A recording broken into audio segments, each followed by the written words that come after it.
Hello, chat. Welcome to the Thursday night show. God, finally, is it freaking loading yet? Because I was trying to get the goal, and I'm trying to, hey, let me set up a goal amount. Let me do something. And it's like, nope, it won't let you do it. So I guess there's no goal tonight, chat. You're just going to have to, suffer in that regard. So sorry, chat, no goal. No goal for chat, which is a bummer. Oh, there's a new option. Okay, I was wondering what that was. But anyways, guys, welcome to the show. Yeah, 3 minutes late. Hey, we're trying to work on that and get it to work, but it did not work. So we'll fix it. We'll welcome to the show, guys. My name is Sean, also known as Potentially Criminal. I'm an attorney in the Cleveland area, and today we've got a lot to talk about. We've got like what do you expect? Like if a couple of Cleveland athletes did a betting scam, and you're like, wow, that makes sense. What it would do. Am I peeking in the mic? I'm sorry. I'll turn it down a little. There we go. I appreciate that. Was not aware. Hold on here. Let me fix something, chat. Nope, we're all set. Not gonna move that. We're gonna leave that alone. So yeah, we're gonna get into it. There's some funny things. Dave Portnoy got a guy arrested. He got called a Jew. And some pennies were tossed at him. And then we've got like a really serious one. We've got a very serious one. Well, it's not serious, but it's kind of macabre. And you're like, if it turns out to be real, it's kind of scary, but it's also kind of like, wow, like the end of the Cold War was truly like we missed it, chat. We missed it. It was a time to be a king. And we'll talk about what may have happened in Sarajevo during the Bosnian Wars, and whether or not it's good. We'll talk about that. We will talk about that. So, yes. Let's go, Brandon. It's been a member for 21 months. Says he's shirtless. Yes, very shirtless. And then I take a good sip. He's getting that fresh cup of gravy. I mean, almost. I thought about it, but I'm like, just one cup is good enough. One cup is good enough. Skip Tilly. Tilly, it's good to see you, man. It's been a little while. Hope you're doing well. It says late and Sean Martin. Yes, that's true. It's always true. And then potentially criminal with 10 subs. Let's go, chat. Let's go tonight. Big freaking support tonight. That deserves a woo. Thank you so much for your support and your generosity, potentially criminal. Hell of a fucking guy.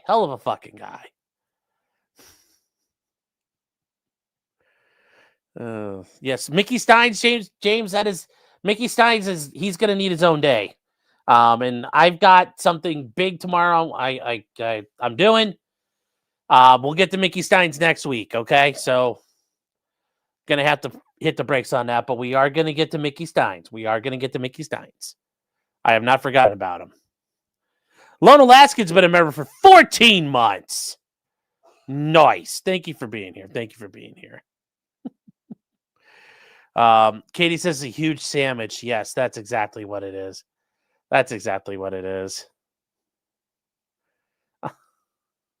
All right. Well, guys, we are live tonight on Kick, Twitter, and YouTube. And we also, I could not get locals up and running for some reason, but instead of locals here, come here. Hi. Hold on, Chad. He's being an asswipe. Come here, Bubba. Hey. Wait. Come here. Hey.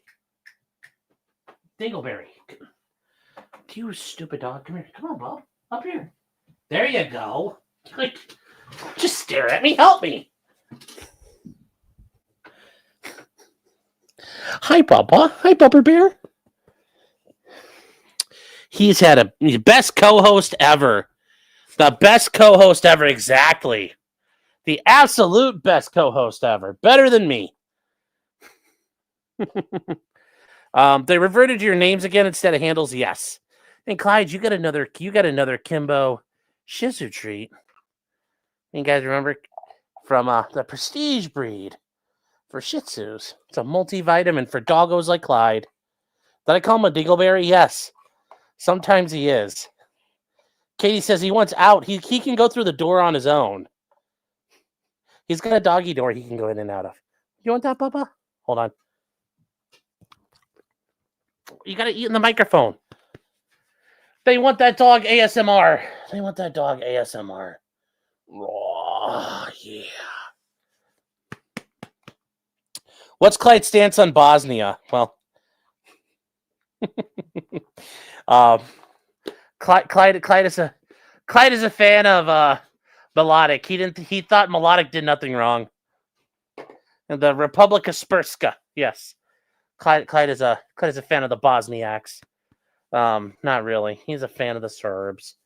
Clyde wants to start his own Serbian paramilitary group too. He wants to compete with me. We want to know woo. I don't know. Can you do an woo, buddy? Come on. Do the woo. Do the woo. Do the woo. Is that good? No. He's like, I'm bored. I want 2.0. Oh. Has he rolled in P lately? Nope. Not lately. Not lately. Nope. No rolling in P. No rolling in P. Is he still eating beans? Yeah, we've slowed him down a little bit. He's been slowed down a little bit on that. So. Am I talking about my upcoming vacation? No. So. Any shot collars? No. He don't. No collar on this buddy. Look at that. No collar. So. Your beards are starting to look alike. He's catching up. He's becoming a little bit of a frosty doggo. So. All right, Clyde, I'm going to set you down on the ground, buddy. All right.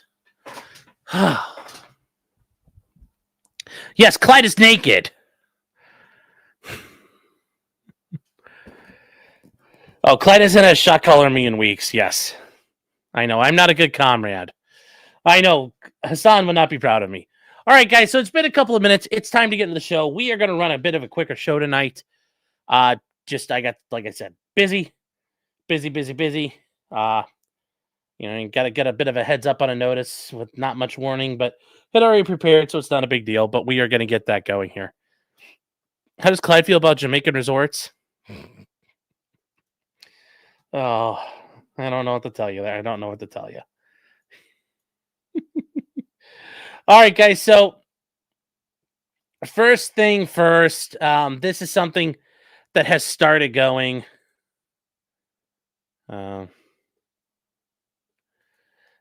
This is something people think is gonna get fixed. Do you see the cartoon I posted a meme today about Hassan? No. But this is something I think people think is going to happen. But even though it's like you might think it's important, it's not. The Supreme Court's not going to hear it. The Supreme Court is not going to hear. The Supreme Court's not going to hear this. Okay. And this is Trump's case. That is his case involving E.G. and Carroll. Remember, she is the woman who said on live TV, some women like to be raped. Remember, she said that to Anderson Cooper. Well, in her fucking weirdo lawsuit that she had against Donald Trump, where he was found liable, he wants to overturn it. Remember, he got sued in federal court, and he appealed it up. Second Circuit last year said, lol, no. And now he's seeking certiorari, and he's not going to get it. Guys, I'm not telling you what I'm doing tomorrow. Maddie, I don't tell you guys what I do. It's not fair to my people, so I'm not going to tell you. I don't talk about what I do tomorrow. So, regardless of what's going on here, this is not going to change. The Supreme Court's not going to take this. As much as we'd like to, as much as it probably deserves to happen. Bella, I don't know, but she, I don't think that's how it sounded to me when I listened to it. I don't think that's how it sounded to me. But either way, nothing's going to happen here, guys. Supreme Court's not going to take cert. You're not going to get 4 votes for it. I mean, as much as, some things were done improperly, remember, harmless error, and they're going to waive it off. It's going to be no big deal. So don't worry about it. Don't, telling you, don't worry. He's going to have to eat the loss. And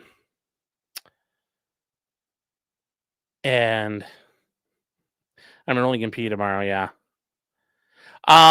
Is there going to be no show tomorrow at all? No, there'll be a show tomorrow night. It's just, this is going to be short. I got shit to do tomorrow that's going to take up my day, and I need to be ready to go. So this is going to get short because I don't have time to fuck around. So, no, tomorrow night, we'll do normal stuff. I'm not sure what we'll do, though, but we'll do something. Anyways, yes, E.G. and Carroll's crazy, all that stuff. But yeah, nothing's going to happen. I know people think like, oh, it's great. It's like, no, they're not going to take it. And just getting out of the way, guys. It's a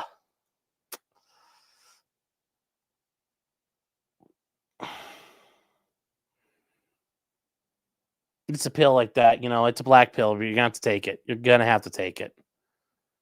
So, yeah. And Stabby, you're saying, well, what about the state should be charged with something for this after they made the 1-year provision? They're allowed to make laws. Shittily and, underhandedly they did. It's still a law. It survives in the system. So, yeah. That's what's going on. Can't do anything about it. So there you go. All right, just get it out of your minds now. In other Trump news, this is remember, guys, this is looming. November 14th is the deadline for Trump's case that Fani Willis had going in Georgia for Trump and all the other RICO parties. This is it. This is it for him. So if nothing happens by tomorrow, the case gets dismissed. Yeah, that's why I bring it up. It's tomorrow. Guys. Which, there you go. Now, this is something that Phil Holloway, if you guys have watched Laid Back Law, he's been on before. Phil Holloway is really good guy, very nice guy to talk to. Knows a lot, been around forever. Very good attorney in the Atlanta area. He actually does stuff, contributes with Megyn Kelly. Does a lot with her. Pretty cool stuff out there.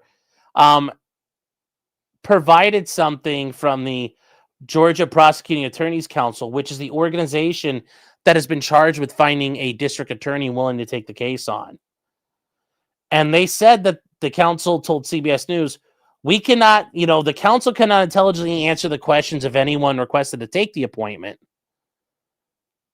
So what does that mean? Well, we can't, when people are asking us, when we ask them, hey, will you take the case? We can't really tell them what's going on. We can't really tell them what's up. It doesn't make a whole lot of sense. So that's a problem. When you're trying to recruit prosecutors, well, that's a problem. You can't answer the questions of anybody requested. But the second part's actually very funny. And I asked Phil his interpretation of this, and he's like, I can't comment, but I don't disagree. No, more or less, I was posted, and he gave me like a thumbs up on it. They say, or to do his own due diligence, meaning the council's due diligence, in finding a prosecutor who is not encumbered by a significant appearance of impropriety. So I think that means the second heart of the issue. Number one, we can't, like when we talk to people about it, we can't explain to them what the hell's going on because it's such a fucking mess. But more importantly, number two, here's the second thing. Anybody who wants the case or people we find who might be interested have a significant appearance of impropriety, meaning anybody who wants the case looks like a scumbag or has some fucking skeletons in their closet, which it's kind of one of those deals. The person who wants to run for elected office is really the person you don't want to run for elected office. So it's very funny in that regard. The people we talked to we thought would be good for it don't want it, and they they don't understand it. And then the people who do want it, when we look into them, have a bunch of have a bunch of skeletons in their closet. So yeah, that's great. That's great for them. That's great. That's a very funny statement saying we can't. Fannie Willis has fucked this case up so bad we can't explain it to anybody. And for the people who claim they understand it and want it, they're just reprobate shitbags. We can't give them the case. So, yeah, there we go. So it sounds like this case dies tomorrow and it will get dismissed by Judge Scott McAfee. So, as far as Trump news goes, there is some good news, but I didn't want to give you guys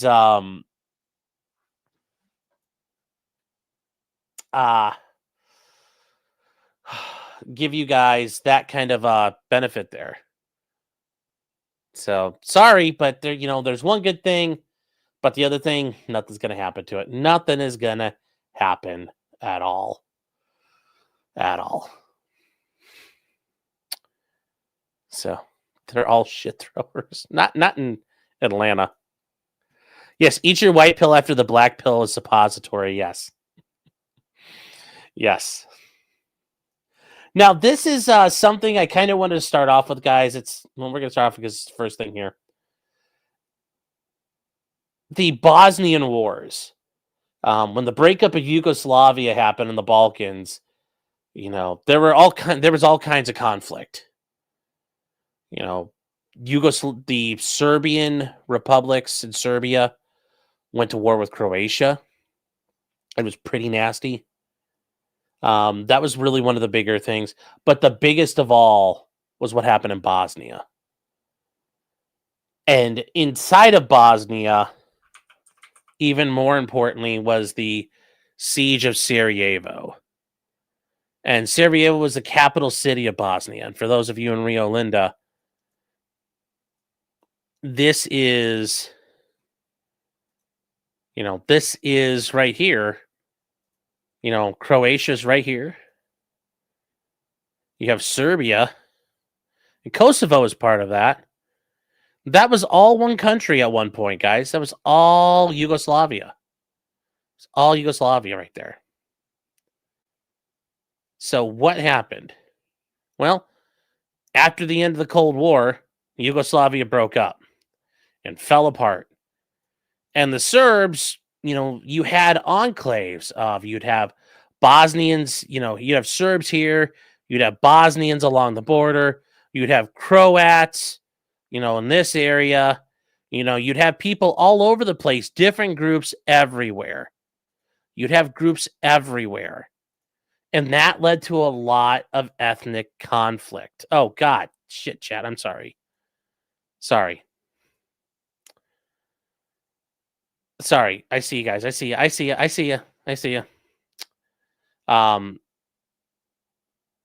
But yes, this is the entirety of what Yugoslavia used to be right here. Yugoslavia was a big freaking country. You had all of this. All of this was all part of Yugoslavia. All of it. I don't think Montenegro was part of it. Hold on. Was Montenegro? Part. Was Montenegro part of Yugoslavia? Yes. Okay. Yeah. Sorry, chat. We got to fix that. My bad. God, my geography teacher be cringing. But yes, this was the nation of Yugoslavia before it broke up.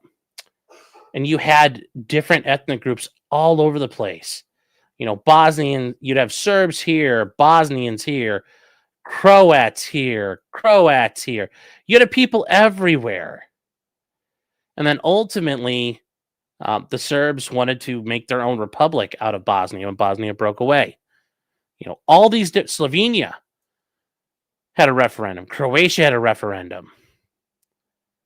And then Bosnia had a referendum. And Bosnia had its referendum. The Serbs fucking lost it. Then ultimately, Sarajevo, the capital city of Bosnia, ended up being under siege. And as a result of the war, it was under siege. It was under siege for nearly 4 years. It was under siege twice as long as Stalingrad. And the siege of Sarajevo was longer than the siege of Leningrad by nearly an entire year. Nearly 4 straight years. Sarajevo was a town of about 500,000 people in 1992. By 1995, when it was wrapping up,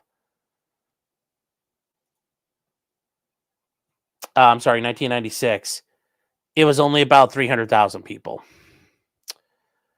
Roughly 13,000 people were killed. About half of them were civilians. Half of them were Bosnian soldiers. It was a really, really, really, really brutal place.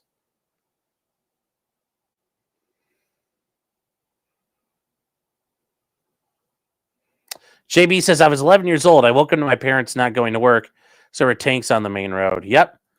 Yeah, it all kind of fell apart. Keopathic says it was under siege. Steven Seagal. Well, thank you. Anyway, getting back to the reality of it, it was a very, very, very nasty siege. It became famous, actually infamous, for the sniping that took place. As the Serbs controlled the hillsides around Sarajevo and pounded the shit out of the city with artillery and rockets and mortars and sniper fire. There was a lot of sniping in the city. I mean, and it was a complete, I mean, it got to the part where like you ran across street corners dodging sniper fire. By the time the UN got involved, they had UN peacekeepers, and their biggest thing was, hey, we've got armored vehicles, and people would cross the street using armored personnel carriers and walking along with them.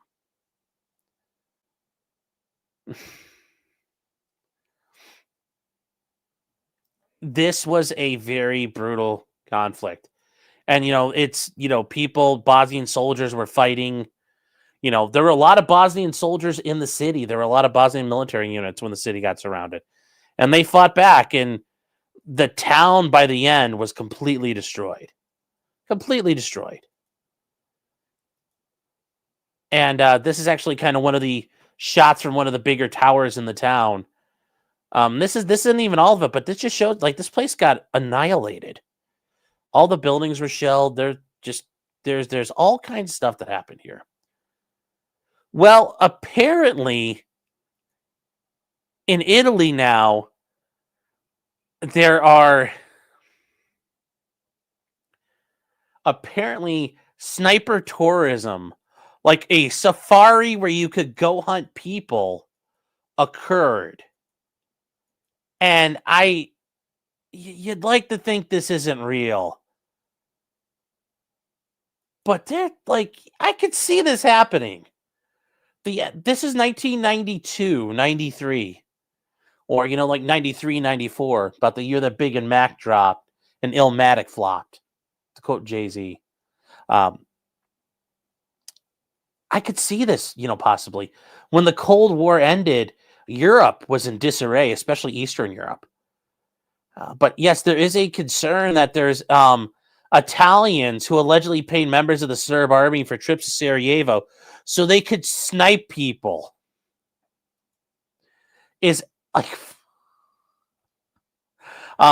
They're allegedly being involved in this. They're sniper tourists. You go on a safari, basically, and you'd pay a large sum of money to Serbian soldiers, belonging to the army of Radovan Krajic. He is a Serb leader who was found guilty of genocide. And they sent you to the hills of Sarajevo so you could shoot at people. I don't know if this, some of this seems tough to prove because you think they would have figured it out. Yes, it's like a plot to a movie. It's very much like Hostel, but it's like the Cold War version of Hostel. So I don't know. It's very weird, but you're also running into the issue of it's the 1990s in Eastern Europe. So you're also like, could I believe that? Yeah, kind of. So they are investigating this, and they are determining whether or not these people could be charged with murder or aggravated murder. Now, here's the issue. I mean, they're not in Italy when these occurred, but just like the United States, if you commit crimes outside the United States, you are not. The United States government has decided we have jurisdiction over you as a U.S. citizen. So, for example, people who engage in sex tourism, they commit sex crimes around the world. You can still be punished for those in the United States courts. And people have been successfully punished. And the laws have been challenged. And the courts say, hey, they made the law, deal with it. So I could see the Italians doing this. But there was a reporter who gathered evidence on these allegations. And there was also things that were claimed by the former mayor of Sarajevo. And yes, there were apparently, and this is apparently what they're saying, there were reports about this in the early 1990s, but we're not sure. Who really knows? They say there's former Serb soldiers claim that groups of Westerners would shoot at the civilian population. And yes, the Sarajevo Safari was a starting point, for all of this. There's a lot of Italians are alleged to have done this. There were Germans, French, English, all over Western Europe to do this. They were rich people who went there for fun, and people who love guns and wanted to shoot people. Well, it's interesting how they would do this. But yes, the Italians would go to the city of Trieste and then travel to Belgrade, where the Serbs would accompany them to Sarajevo. And I don't know.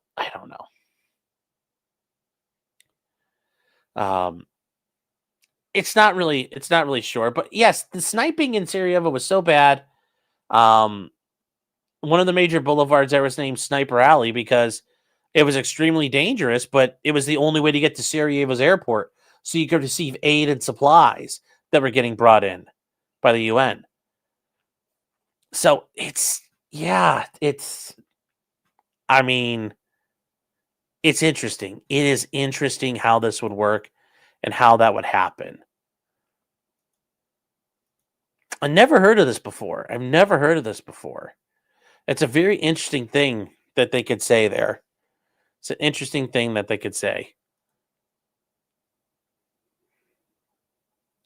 Now, like I said, I don't know how Italy would do this unless they have similar laws in the United States where you're liable for crimes you commit. But those people could also be probably hailed into the International Criminal Court, or more likely they could be tried in Bosnia for all of this. So, yes, the accordion intensifies. I agree. It's very weird, though. It's very weird. And yes, part of me is... EDW Raptor says Slovenia is just Slavs who wish they were German. Well, that's actually not a lie. Edward Scott says, I'm pissed I missed out. It's like, I mean, how much would it be to shell the city for a day and just sit there and just, load, fire into the city day after day after day? I'm pretty sure this shit still happens now. Oh, I'm sure you can go to Sudan and do this, or other places and do it. Enzo's saying, are they sure it wasn't just mercenaries? No, typically the mercenaries did fight for the Serbs. Most of the mercenaries fought on, if there's a mercenary, a lot of mercenaries in the conflict in the Balkans actually fought for the Croat army. There were a lot of mercenaries that were, well, not a lot, but most of the mercenaries fought there. You had a lot of expats come back, or ethnic people. So ethnic Bosnians would come back. There were ethnic Croats who lived in Hungary who came across the border to go fight. That wasn't uncommon either. But the idea that just a lot of, it's not like Ukraine where they'd all go I'm going to save the heckin' people. It wasn't like that back then. EDW Raptor for $5 says, Not many know this, but the ancient Serbians built the Great Pyramids. Oh, no. That's not good. Uncivil Law, good friend of the show. Kurt, hope you're doing well, man. Says Sean, equal friend. Oh, I like to think so. Hope you're doing well.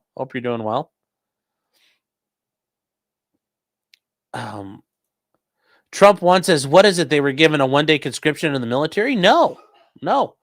What they were probably given is, here's a lot of money. We'll drive you up to the front, shoot your gun for a day, and you go home. I mean, that's not a surprise to me. It's not a surprise to me.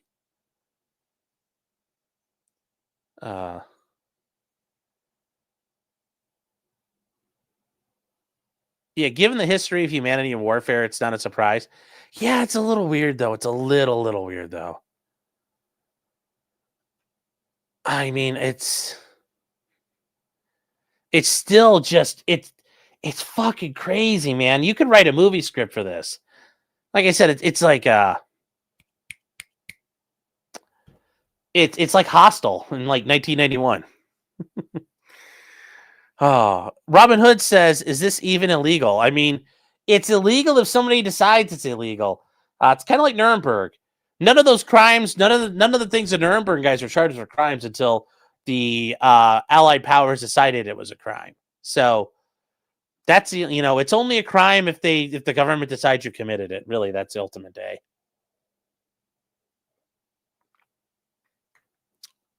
So yeah, it's never a war crime the first time. Yeah. So they already made a movie like this, Sean. It's called The Hunt. Yeah, I've heard of that. So it's just, once again, like I said, this is so, on one hand it's based, on one hand it's fucking insane. Yes, it's only the crime if you lose. That's correct as well. If you're correct as well. Martin Sheckelstrom says, what crimes? I'm certain you would get charged with many of the crimes that the bot or the Serbian paramilitary leaders got charged with. You would probably get charged with murder. I could see you getting charged with contributing to genocide.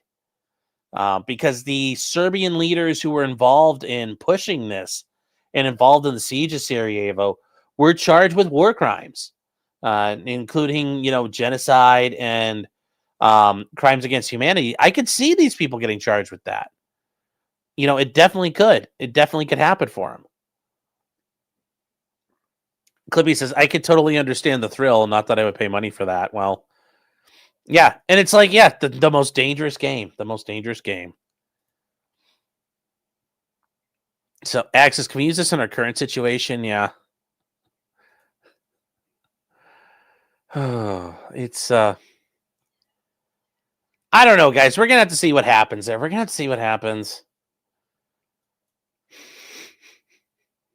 I don't know if it's really going to lead to anything, but there you go. Now, in other news, we covered this last night. The government is back on. The government is now reopened. The government shutdown has ended. But the bill to get the government going again, there's some problems with it.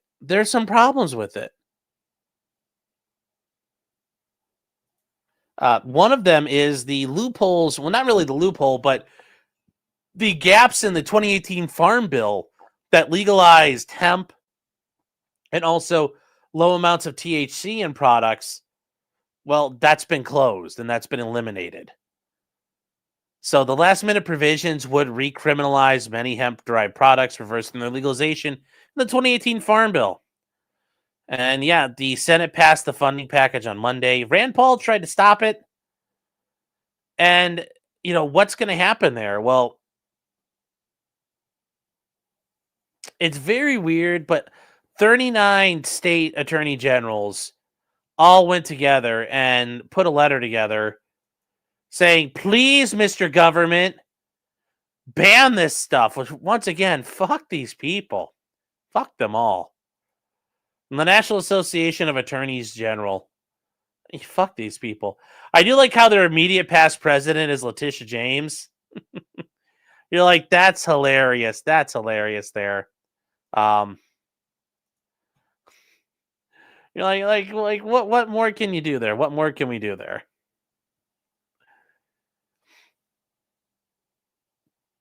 People are gonna. Wasn't hemp outlawed to protect textile producers? Way back in the day, yes, because hemp was used for everything. Hemp was used for, they made ropes. They made everything out of hemp. Hemp is a very versatile plant. And yeah, you could do all kinds of stuff with hemp. And the National Association of Attorneys Generals, otherwise known as NAG. So if you're in it, that makes you a nagger. You can see, one of the former head naggers is Letitia James.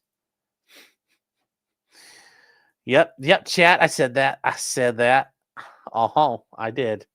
I said that, but it's not like I called her that little Nigger bitch. I didn't say that about her. But anyways, you got Letitia James. And they say, this is interesting here. We write concerning a provision of the 2018 Farm Bill that has been wrongly exploited by bad actors. Really? Oh, has it really been exploited by bad actors? This is such bullshit. Such bullshit. They say the intoxicating. It's reefer madness, chat. They listen to swing music. It's inundated our communities throughout our states due to a grievously mistaken interpretation of the bill. Many of these products created by manufacturers by manipulating hemp to produce synthetic THC are more intoxicating and psychoactive than marijuana, a Schedule I controlled substance, and are often marketed to children, the poor minors. Yeah, and they say Congress never meant to do this. Help us! They're getting high and they're listening to swing music. No! That's what they're worried about.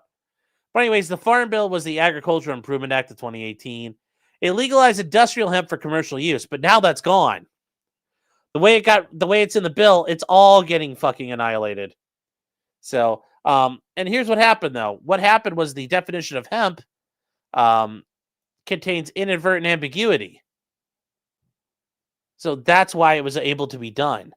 And that led to hemp-derived products cannot compromise more than 0.3% of Delta-9 on a basis like that. And they say when they enacted the bill, there are other things like Delta-9, Delta-8, Delta-10. All of this were then infused at high concentrations into a bunch of products. What happens, though? In this very way, legal non-intoxicating hemp is used to make Frankenstein THC products that it got adults high, harm, and they even kill children. Oh, my God, Chad, it's killing little kids. Oh, no. It's got to be true. Yes, the jazz cabbage strikes again. Just last week, some white kids in the suburbs listened to swing music. These products are sold without consistent age restrictions. They're frequently labeled as gummies. Well, yeah, they aren't candies. And beverages designed to appeal to young children. So they talk about, this is all just ridiculousness. This is all just bullshit here.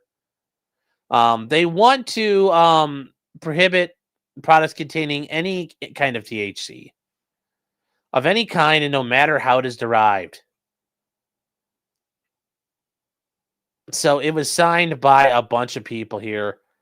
So notice the states. It's bipartisan, the cringe, chat. Connecticut, Arkansas, hand in hand being gay. Indiana and Minnesota being gay. Alabama and Arizona being gay. California and Colorado, definitely gay. Delaware and Georgia being gay. Hawaii and Illinois being gay. Iowa and Kansas being gay. Louisiana and Maine being gay. Maryland and Massachusetts being gay. Mississippi, Missouri. Nebraska, Nevada. New Hampshire, New Mexico. Notice, it's cringe all around. Letitia James, for New York and North Carolina. North Dakota. And gay-ass Ohio. Nothing good comes from Ohio except homos. God damn it, Dave Yost. Why'd you do this? Oklahoma, Pennsylvania, Puerto Rico, Rhode Island. all the way down, guys. Yeah, this is just, Wyoming stands alone.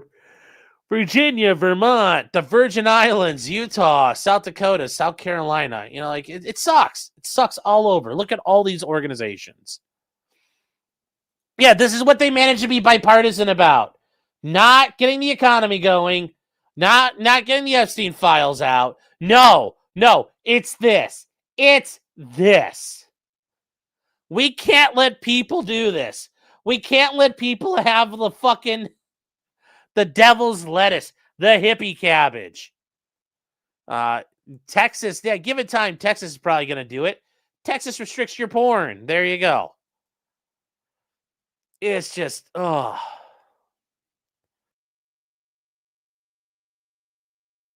So, yeah, it's like, well, what's going to happen here? Well, now, what happens here? So what is the spending bill changing? Well, the spending bill is changing things. They claim that the 2018 Farm Bill created a loophole. They said the shutdown would deal those products, also non-intoxicating CBD products. And the bill overrides the regulatory framework of several states, cancels the collective decisions of hemp consumers, and destroys the livelihood of hemp farmers. So it's a little rough there. If you guys are in the hemp industry, things might be getting a little tough for you. So it prevents the unregulated sale of intoxicating hemp-based or hemp-derived products. And we'll find out, though. It's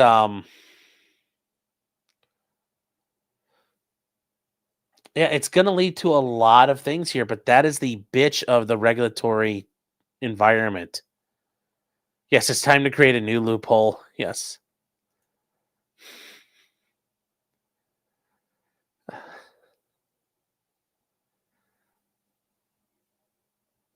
They must be losing out on taxes. I don't know if they are or not. I kind of get the feeling they're not, because dispensaries get taxed and they're licensed. So not sure where they're coming from with this. But hey, you know what? Whatever they want to say. I mean, okay, go for it. I mean, I think it's ridiculous, but hey, like I said, they can go for it if they want to.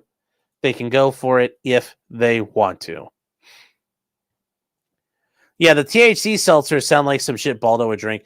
Yeah, but it's what a lot of microbreweries did to survive as things go on, because they can sell those. No.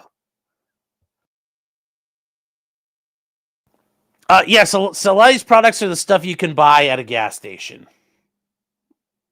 But still, you can get it all there. RTU swears by those seltzers. Well, I guess, if RTU, if Dickers is supporting it, I don't know how bad it can be.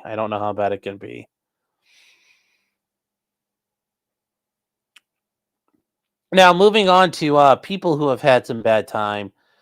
Kim Kardashian, guys. Kim Kardashian was taking the California bar. She had passed the baby bar where she was, studying on her own to become an attorney. She had taken and been studying for a couple years now. Well, Kim Kardashian went ahead and took the California bar, which is one of the more difficult bars in America. And that's mainly because everything there is just California-centric. As I mentioned before, when you're in a law school library and you're looking at study aids for a class, for example, a class every first year law student takes is property.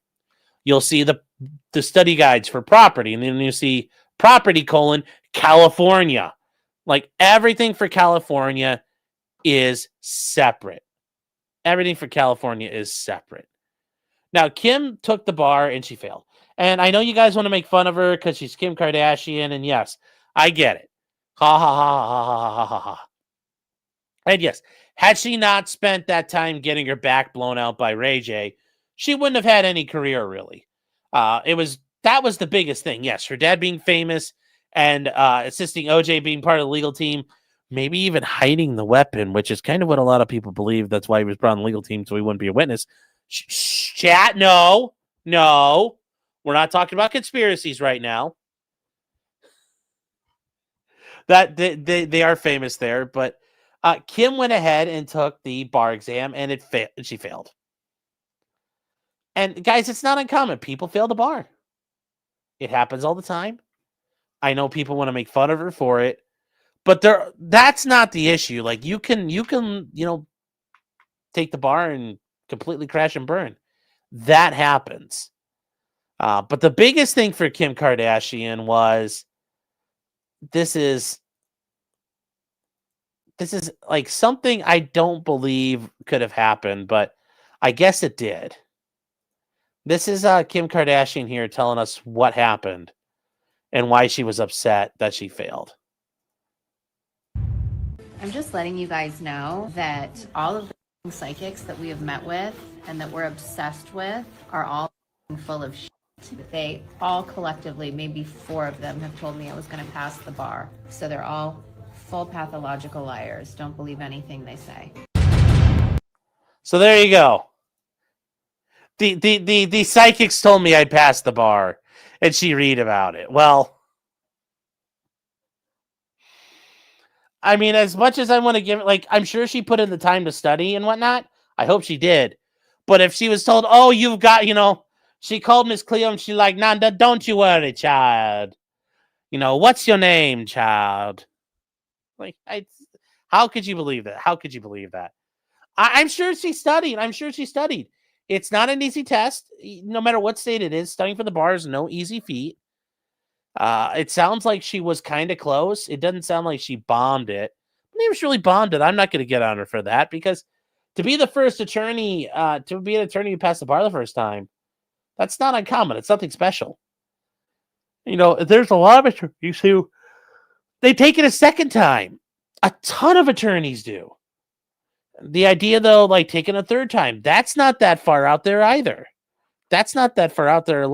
Yes, am I saying I don't trust Miss Cleo? You're damn right I don't. You're damn right I don't. Although I think is she still in prison, or did she get out? Because I know she got in trouble for a lot of tax evasion and stuff. So, look, did I pass the first time? Yes, I did. Yep. I passed by like 50 points. You need like a 405, and I got like a 455. So, I mean, yeah, I passed it the first time. That doesn't mean anything, though. Yes, if it's like you took like 8 or 9 times to pass the bar, okay, you might be able to say, okay, that attorney might not be very good. But if somebody took 2 or 3 times, that's not unheard of at all. One attorney I know, very good guy, very smart dude.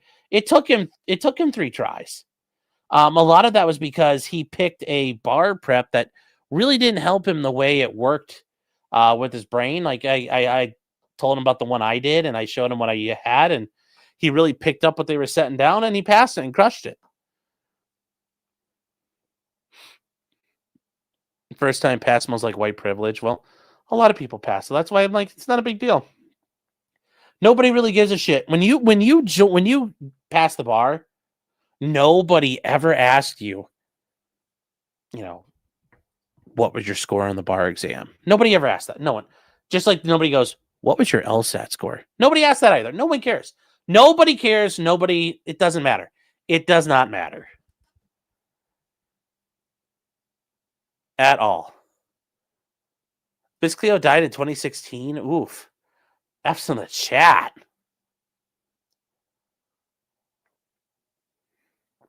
Yeah, I didn't know Miss Cleo died 10 years ago. That's rough.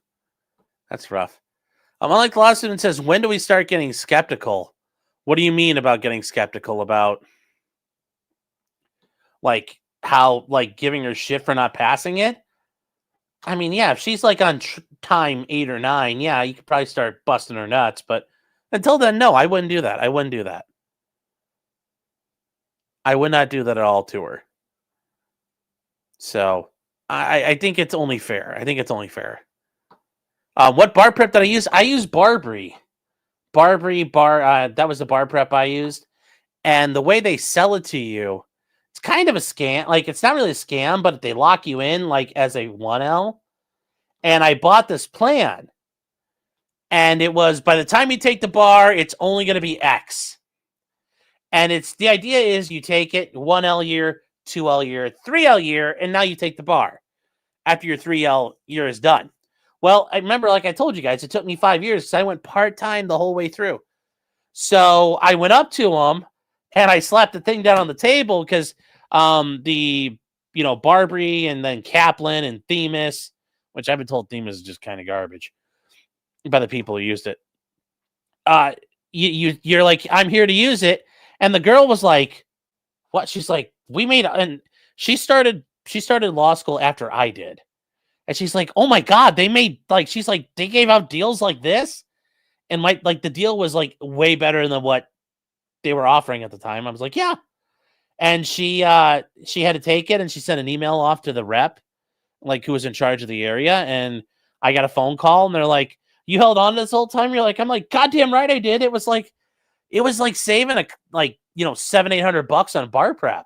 Actually, it's even more, I think. The guy's like, well, hey, you held on to it, man. We're going to honor that. And I took Barbary. It was really fucking good. It was very challenging. And yeah, I did very well. I passed it by 50 points. So, bar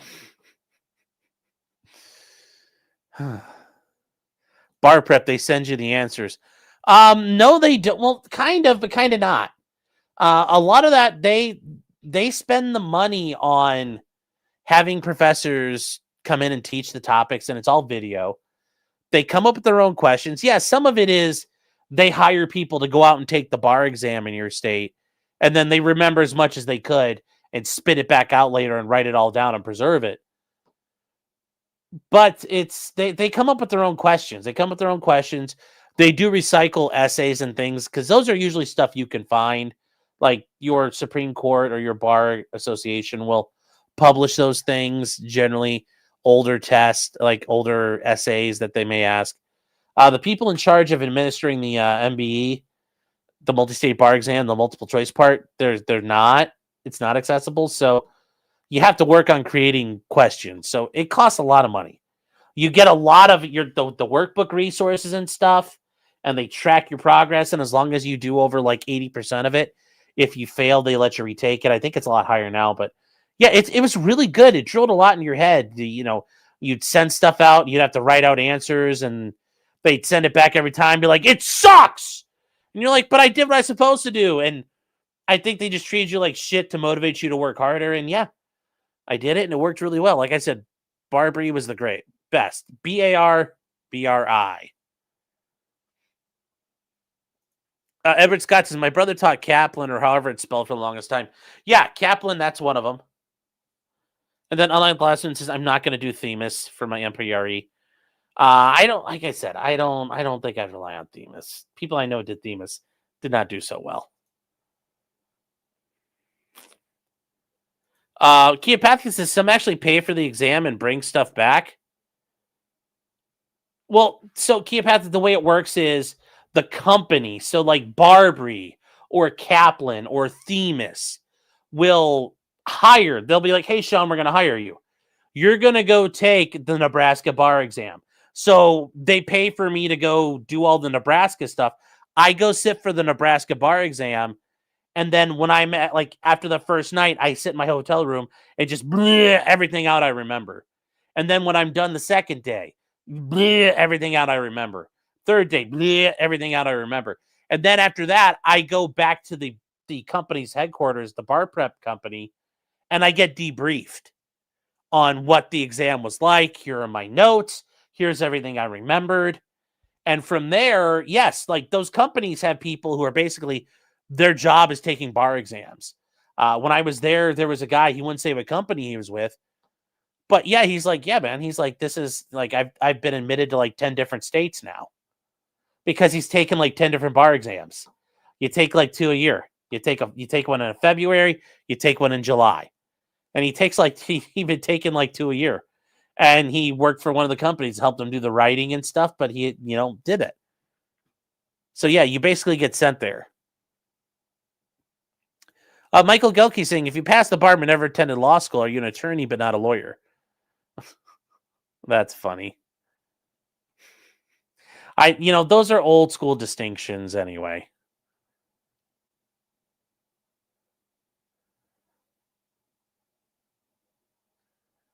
Let me see. Yes. Kaplan does all sorts of test prep. Yeah, they do GRE, MCAT. Yeah, LSAT, all that. The book to study from Themis was free. Yeah, go find a book in your law library. You'll be better off.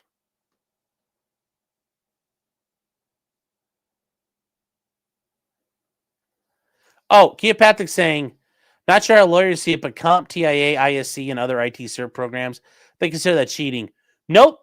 It's a public, it's not being copied word for word, or it's out of memory. So it's not, like at that point, like, how dare you remember it? So no, and besides at that point, I'm just taking the Nebraska bar exam, and then I go back and tell them everything. They're not going to be able to figure out who it was, because when you sign up, it's just Sean is a guy who took the bar. They don't know what I've done after that. They could have been like, I could have had a mindset of, fuck it, I'm not going to be a lawyer, and just quit and go work at a fucking donut shop for the rest of my life. There's a million different things you can do. So there's no passing it or taking it. There's not really a whole lot they can do enforcement wise. Why not just bribe to get the answers? Because it's hard. Enzo says, I think you missed your super chat. I did? Oh, hold on here. Let me see. Oh, Enzo for $5 says, going back to the Serbia stuff here, says, but Nick Rekieta said I could shoot Bosnians, bish. Yes. I'm sure Nick has told you can murder Bosnians. Fair Frozen 55 says, for $5, recreational activities in a foreign ethnic conflict may be the therapy your typical man needs in current year. Gold Corp specials are selling out quick. Yes, guys, when you need to, go to Gold Corp on Twitter. They are your premier mercenary organization. Stacy, they'll say, why is this dude from Ohio taking the Nebraska bar? Like, maybe I'm going to go work in somewhere else. I just need to take it. People take the bar exam from all over the place. Like, that's not an unheard of thing either. That's not an unheard of thing. They don't investigate like that. Because if they did, it would be like half the people involved would be sus.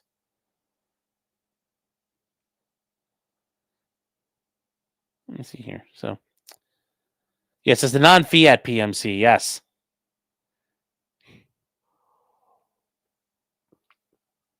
Or maybe a donut shop that makes sandwiches? No, because then I fall into the Phil universe of you're running a sandwich shop, and that's scary. I don't want to be that. Because now the Dark Side Phil jumps into the thing. So that is like I said, Kim tried, it failed, didn't work. We can laugh at some of it, but we're not laughing at all of it. I'm not going to laugh at all of it, at least. I'm not going to chat. So. You don't fail the GRE? I mean, I never took it, so I don't know. I don't know how that works. Now, moving on from there, guys, there's two NFL things, if you guys were not aware. Antonio Brown, NFL star, he is in Miami facing attempted murder charges from a shooting he was involved in. He was caught up in New Jersey, and he waived extradition. Because why? Well, he was arrested in Dubai. So there's Antonio Brown. It's like, oh boy, good job, man. So he entered a not guilty plea, and he's accused of grabbing the handgun from a security guy after a boxing match and fired 2 shots at a man he got into a fist fight with. So that's a very interesting way of dealing with things here. I'll go back up to the top chat. Sorry. But Antonio Brown, the former NFL star, is facing murder charges, attempted murder charges, because he shot at a guy and he grabbed a security guard's gun. So he did the meme. He literally did the meme. He did the meme where it's like, touch the gun, touch the gun, touch the gun, touch the gun. Do it. And he's like, yoink! And then he touched the gun and then he went, boom, boom, boom. It's like, that's pretty funny. Yes, very intrusive thoughts. Touch his gun, touch his gun, touch his gun, touch his gun. Do it, do it, do it. Now, now, now, now, now, now. Now, now, now. Touch his gun. So he's in trouble there. That one's like, I don't know what that's really going to turn into. I just thought it was interesting that he grabbed the gun on the guy's holster and started shooting. That's really hard to do. Take somebody's gun like that. He faces up to 15 years in prison. Possibly. So we'll see. We'll see what happens there, guys. We'll have to put a pin in that one. The more interesting one is L'Jarius Sneed. Yes, that's actually his name, L'Jarius Sneed, has been indicted for failing to report a felony in an alleged shooting.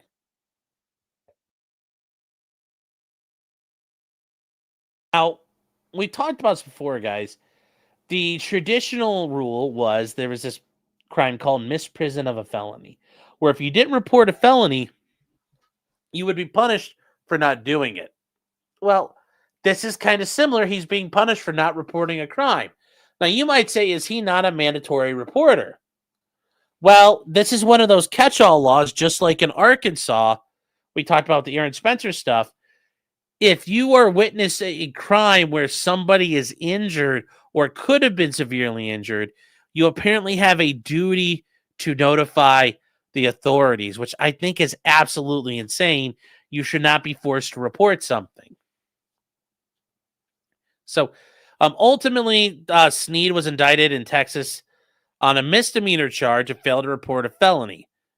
Now you're like, okay, well, it's only a misdemeanor. That's right. But he was involved in a felony. And the story about what happened here is crazy. So what happened? Well, this guy, Christian Nishiyamiyanya, he owns an exotic car rental shop. Sneed and his personal assistant arrived at the car shop in his Lamborghini Urus. That's the four-door setup they have. It's kind of like the Porsche Panamera and stuff like that. Now, this guy sues Sneed because upon driving away, somebody in the car, now it says Sneed is assistant, but from the other articles I've read and stuff that's out there, his assistant is the one doing it, starts shooting gunshots at vehicles in the dealership. So it's a very interesting thing here because he initially got charged with being involved in the shooting. And initially got charged with aggravated assault with a deadly weapon. But that actually ended up getting downgraded by the grand jury to a misdemeanor offense. And yes, basically in Texas, it's a crime to fail to report a felony if you witness it when you have a reasonable person would believe that serious bodily injury or death may have resulted. Like, I think that's insane that they're forcing people to report crime like that. I don't think that's proper. I don't think that's the way it should be done. But yes, the Sneed now know Walmart virus. Yeah.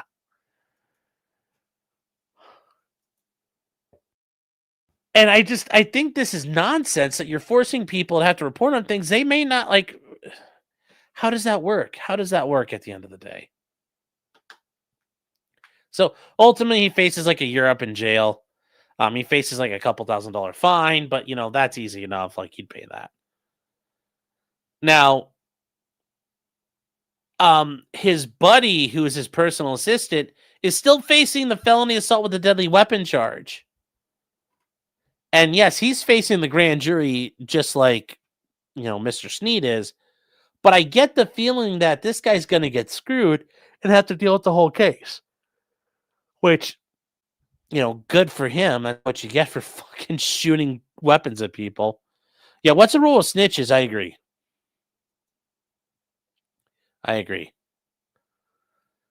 But this is, I don't like this. Like, I just don't like the idea of people who literally have no special relationship or licensure idea are being forced to report this kind of stuff. That's not, yeah. Now, Brooks is saying, would being forced to report conflict with the Fifth Amendment? No, because it's something, notice what it says, and the law talks about being a witness to things. Something that you're a witness to. Not necessarily something you did and now you're a witness to it. No, it's just the idea is you're the witness. You didn't do it. You're just looking at it. Yes, the snitches are really hard to catch in magical sports ball. Oh my god. Oh my gosh. Okay. Well, moving on. We're gonna get our last couple case. We're gonna get our last couple things out of here, guys. Oh, my cat's name is Karen. Says I had to pay you steal $600 of Botox. Oh, so he ran after getting his credit card, and he told us he had to go get his card. We found him by the end of the day after posting our footage. Oh, well, there you go. So, he ran off after you guys had already done it? Wow. Surprised you guys don't get paid up front for that. Big yawn. Yes, a big yawn, big stretch.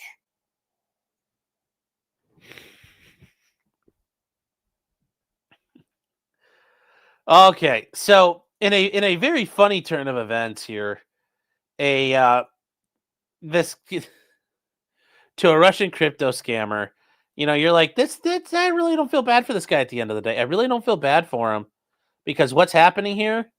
Well, no, I don't want to see that. He had raised $500 million through fraudulent crypto before taking off with the money and pulling the rug. Got dismembered and murdered along with his wife because the guys who went to rob him found his crypto wallet empty. Imagine that. You're going to rob a fucking scammer and he's scamming you. Like, that's not, I don't know why you should be surprised about that. But anyways, they were lured to a mountain resort outside of Dubai by alleged potential investors. You're like, oh, well. But yeah, look at them. They took advantage of all that money and stuff. You're like, oh, well, bye. Yeah, they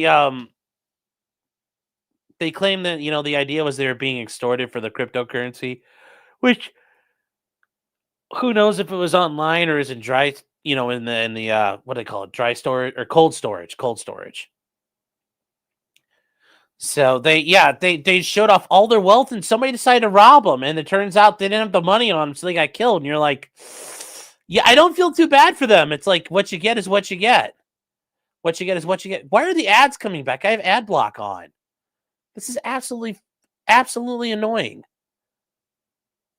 I put on ad block and it's like, nope, sorry, we're not working.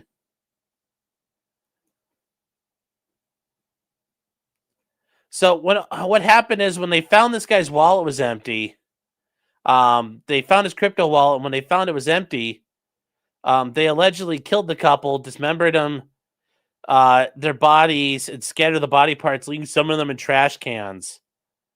It's not clear whether any of the remains have been recovered. Yeah, they got killed for ransom, and when they realized there was no ransom, they both got killed. And you're like, oh, wow, that's such a shame. That's such a shame. That sucks. Sucks for them. Absolutely sucks.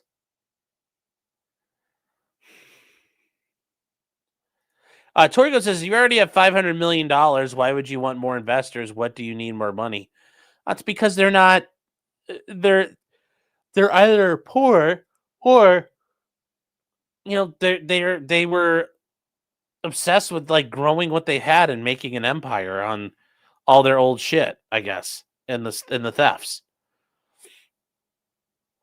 So yeah, it's very funny. Be careful out there, guys. When you start scamming people might notice. And some bad stuff may happen to you. So just be careful out there, chat. Be careful. Yeah, it's $500 on paper only, yes. They couldn't launder fast enough. Well, there wasn't really an issue about laundering money once you get to Dubai. You just steal it and have it. They don't care what you're doing with it. I mean, laundering it at that point would probably be pretty easy. It's just getting that far and getting it out of your country, getting it past your customs, and having it in a way that's not ruined. So that's the issue there. Now, this is of course this is how this happened because they're Indians players. Well,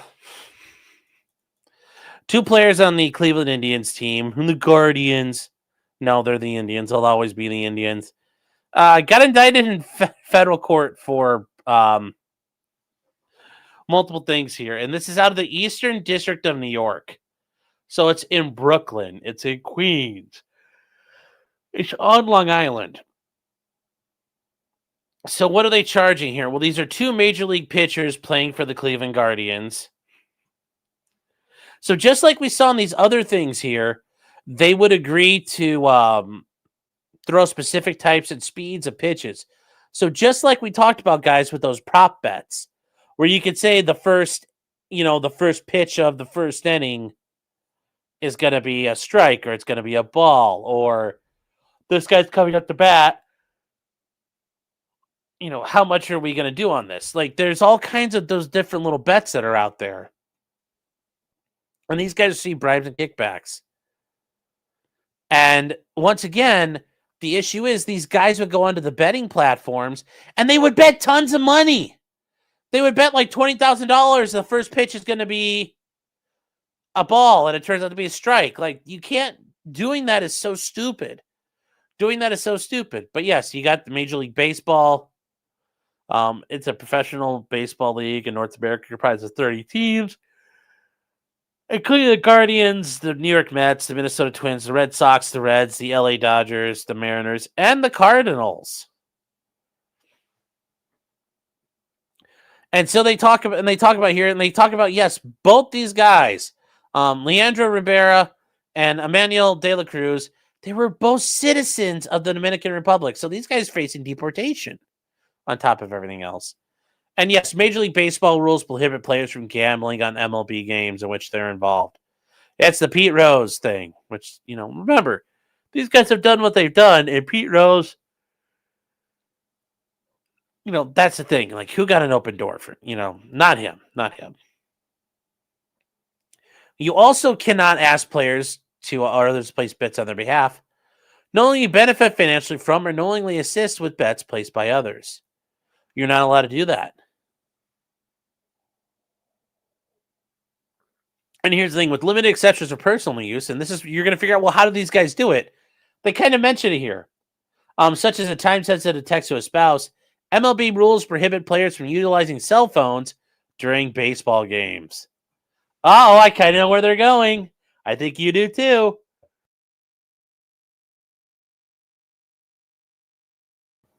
So, anyway, when these guys joined the MLB, they agreed to abide by all the rules.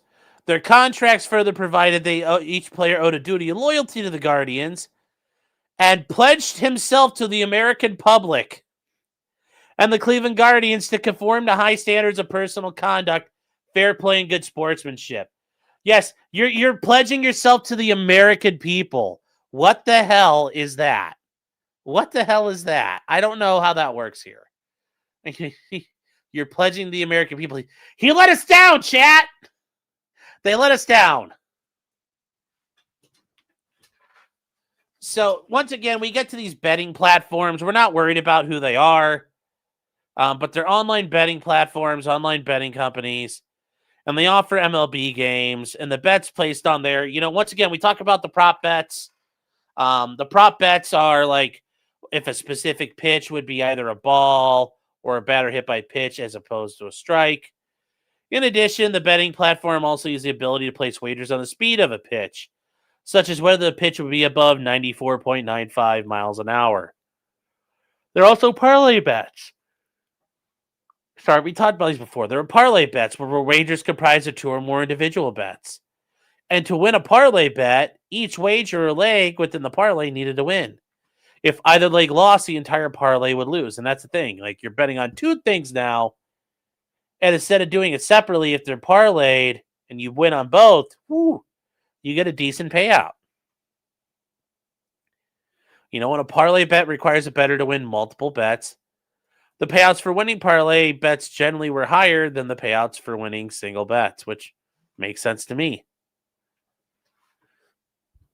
And they talk about with this, all you have to do is when you're on these betting platforms, you have to follow the TOS. And you can't use non-public injury information. It's got to be all that's out there. And it says, better one is an individual known to the grand jury is a citizen of the Dominican Republic. And it talks about, and he's done it before to place money on them. but not like this. And they say Better 2 is another guy from the Dominican Republic.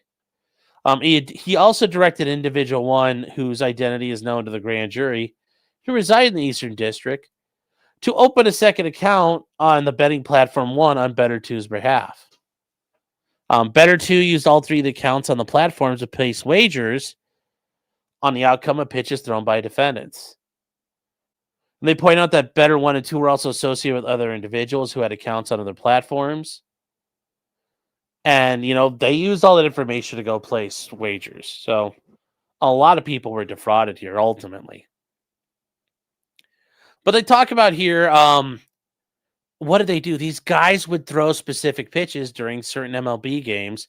So the bettors would, get the most profit out of it. And they say overall the bettors won at least $450,000 from the betting platforms on pitches thrown out by De La Cruz and Ortiz. I mean,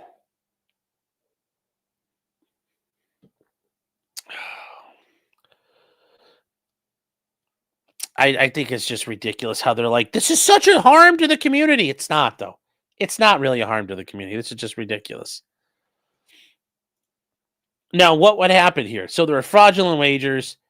And they, what would happen here is they would agree that De La Cruz would throw balls and slower slider pitches. And they say often on the first pitches of an at-bat when he was brought into the game as a relief pitcher, with the knowledge and approval of Better 1 and Better 2 and other bettors, use this information to place over a higher fraudulent pitch speed and straight bets on the pitches on the betting forums. And they say that, they put out, for example, in May of 2023, the Cleveland Indians played the New York Mets. It took place in the Eastern District of New York. After receiving advance information from the defendant, Emmanuel De La Cruz, about a specific pitch that he intended to throw, Better 1 and several of the bettors won approximately $27,000 on betting platform 2. And, they wagered a pitch thrown would be faster than 94 miles an hour. But they won $27,000. That doesn't work. The math doesn't accurately add up, chat. So they talk about about a month later, the Indians played a game against the Minnesota Twins. And it says after receiving advance information from the defendant, De La Cruz, about a specific case that Clayson entered to, intended to throw, Better 1 and several of the other bettors won $38,000. Like, you can't do this. You can't do this here, guys. Like, it doesn't work. You're asking for too much. Pigs get fat and hogs get slaughtered. And they said, would it be a ball or slower than 95 miles an hour? A screenshot footage of the pitch, he threw it slower than 94 miles an hour and into the dirt well before home plate. And they say in another instance, on another game, they won $58,000. Like, so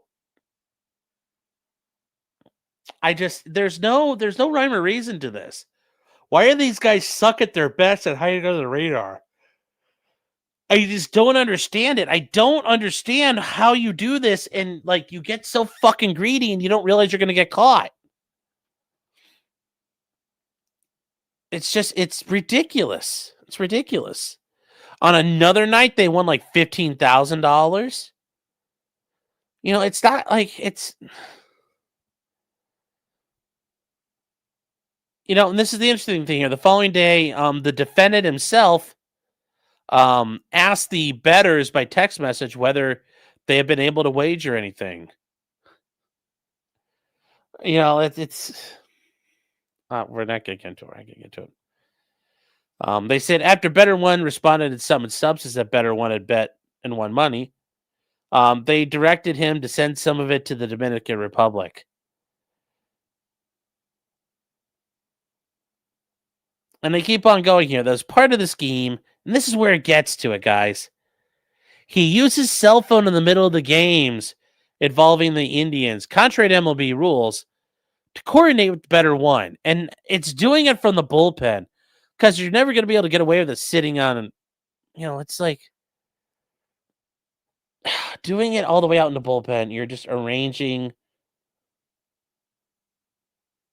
Oh God, this is pathetic. This is pathetic. Like you are taking notes on your criminal conspiracy where you live. And it does. And where you live, I mean, like, it's your home. The bullpen's your home. Why would you do this? Nigga, is you taking notes on a criminal fucking conspiracy? What the fuck is you thinking, man? I don't get it. I don't get, like, you do this. Anyways, for example, on about May 17th of 2025, so this year, chat, the Indians played a game against the Reds. The game began at 6:40 p.m. At 8:24, De La Cruz sent a text asking Better One if Better One was ready. Better One responded, but of course. And then later, these guys won about $10,000. It's just, it won't stop. It won't stop. It doesn't stop here. And they also point out, like, the guy's like, he wanted, like, charity done. Well, it's like, here's your bundle of bullshit. They say part of the scheme, it was also part of the scheme that he coordinated rigging pitches in person. They say, for example, in April of 2025, Better One traveled to Ohio and visited De La Cruz at his residence. He obtained tickets to come to the Guardians game. And the following same day against the Boston Red Sox. And this is the thing. They point out the game began at 1:10. At 3:10, in the middle of the game, he sent out a text message to Better One. A few seconds later, De La Cruz and Better One had a phone call that lasted 2 minutes.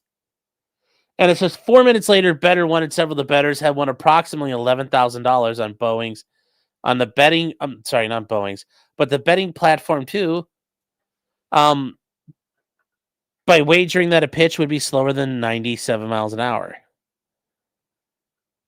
It's, hold on, chat.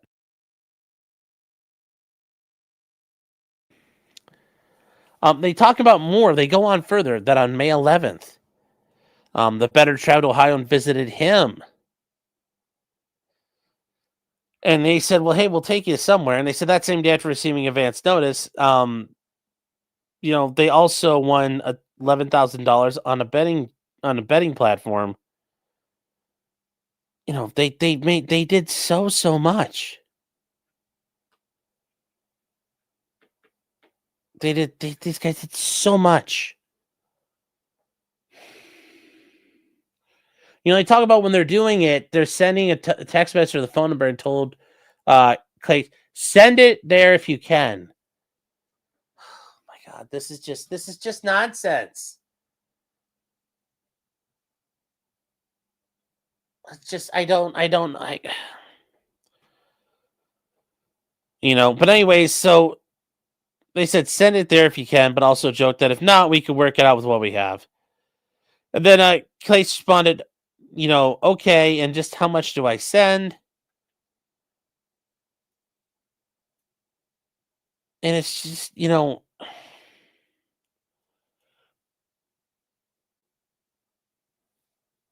wrote back and, they asked for the name individual on the account. And Better One advised that De La Cruz's name is on there. Later that day, he electronically transferred it to an individual with the same first name, who subsequently transferred $2,500 to Better One. So, how is he not freezing? How do they not freezing that? I don't. I mean, they picked the right time, but it still would have been super cold up in the air. So the same day after receiving advance information, the bettors, and this is where, okay, look, $3,500. That's reasonable. That's reasonable here. But this nonsense of doing, this is just such nonsense here. This is such nonsense.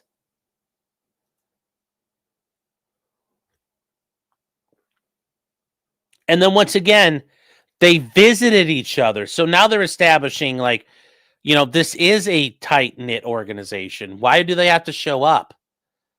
You're making it so much easier. And they say to generate larger returns on fraudulent pitches, better one than the others often place parlay bets on the betting platforms. Okay, well, that's fine. You can bet on anything, whether it's going to snow in the morning or rain in the morning, or whatever you think you want to be. They say, for example, between 2023 and 2025, Better One placed approximately 16 parlay bets, in which one leg of each parlay was the 8th specific catchphrase by Clace. That would be a ball. And, they point out Better One was betting on approximately 7 of the 8 pitches, and on the 8th, the guy was only unsuccessful because the batter had swung on a pitch thrown by him that was outside the strike zone. So, I mean, that's a little weird, but I guess I'll read that later, or have somebody read it to me. Then they say again on May 28th, the Indians played a game against the Dodgers. The game began at 1:10 p.m. And it says approximately before the game, Better One sent a text message to the defendant confirming whether they were all set. And yes, they responded, "Hey, we're all set, man. We're great." And then Better One each place wagers totaling $4,000. Once again, it's not bad, but you did all this other shit.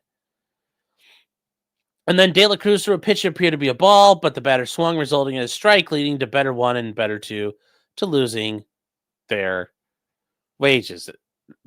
Like, this is... I think this makes more sense here. Yeah, people bet on pro wrestling. Like I said, people will bet on what's the weather going to be tomorrow. Like, it's all kinds of stuff. And then 20 minutes after the wager, they sent a text message with the image of a man hanging himself with toilet paper. Yeah, that doesn't help when you're like...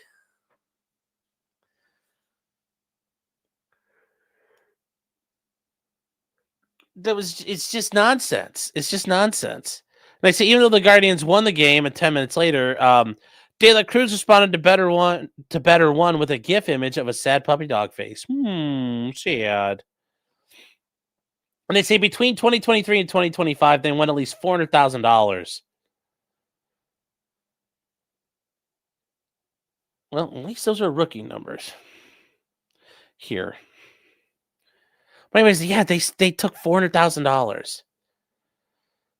And they say the fraudulent wagers were associated with Ortiz's pitches. So in 2025, he did a bunch of shit. He agreed to throw balls instead of strikes at certain pitches in exchange for kickbacks.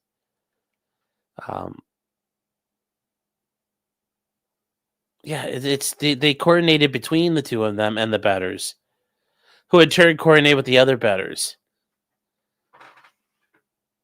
And this goes on, guys, into June. So this stuff is happening almost as we go on here. They played the Seattle Mariners. And they both made an agreement. So Ortiz agreed with De La Cruz in exchange for approximately $5,000. Ortiz would throw a ball for his first pitch in the second inning of the game. They point out that the June 15th game was scheduled to start approximately 4:10. They say being at 4:10, they say that Better One sent text message to the defendant saying, "How are we doing? Everything under control there." It's just this is numbskullery. This is numbskullery, guys.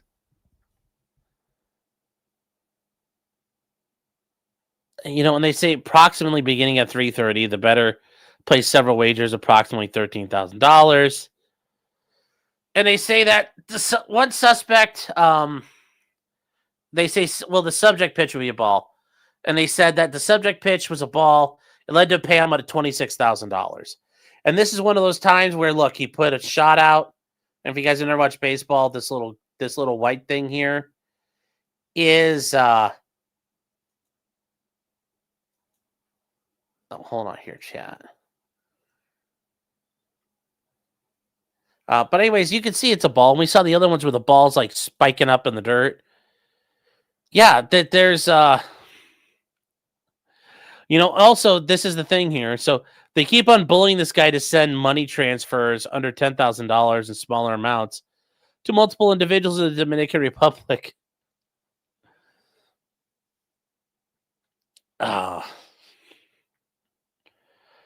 This is just, it's so funny here. So shortly after this, they sent a text message to Better One, noting that Better said you were going to do it today and you didn't tell me anything, which referred to the transfer of the $10,000 in bribe payments for Clace and for Mr. Rivera. And Better One said everything is here already. He says later that day they got a message saying, "Tell me where that guy from the thing told you." Yeah, and if it's the idea is that, if they receive it tomorrow, and I'll place it over there. But as stuff goes on, people forget about it and they don't use it anymore. So it's like it becomes a waste. But they're referring to the initial receipt of the $10,000 in bribe payments made by multiple individuals in the Dominican Republic and his intent to subsequently transfer those funds into the ultimate showdown here. It's going to be De La Cruz versus Ortiz. Yes. And then they go on to say more into June. They sent text messages to De La Cruz regarding the receipt of money. Ortiz sent Cruz a photograph and identification card for an individual in the Dominican Republic. An individual's identity is known to the grand jury and told him, "Class, tell them to put the 90,000 pesos there are and to keep them with the other ones." So it sounds like those were put to good use and did something in the area. Never a bad moment with that. And they talk about that, more here. So De La Cruz and then Luis Rivera sent a photograph of a receipt for a wire transfer of approximately 90,000 pesos to Ortiz and his associate, as well as an audio message directing Ortiz to cause his associates in the Dominican Republic to lie about the purchase of funds Ortiz was receiving if asked. And they're going to ask him, what is the payment for over there? To tell him that this is payment for a horse. Payment for a horse. You got that? And Ortiz responded saying, "Okay, perfect." And they talk about, hey guys, it just goes on and on and on and on here. So before the game, these guys are texting each other for $7,000 for these bets, and they line them up.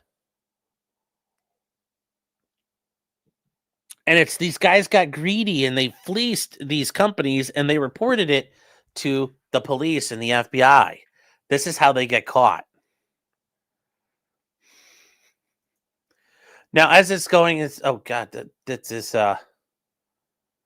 they keep going, guys. This keeps going through June. And De La Cruz withdrew $50,000 in cash. Clace provided approximately $15,000 in cash to use the wager on a subject pitch. And they said 1 hour later, Better One deposited the $15,000 at the same bank. Ultimately, like it's just it doesn't make any sense at all. These guys are just over here. Hold on one second.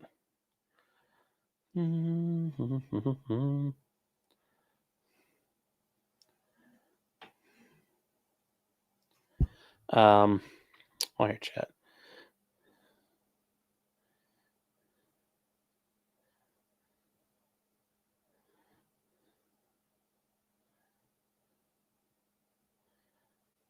Okay.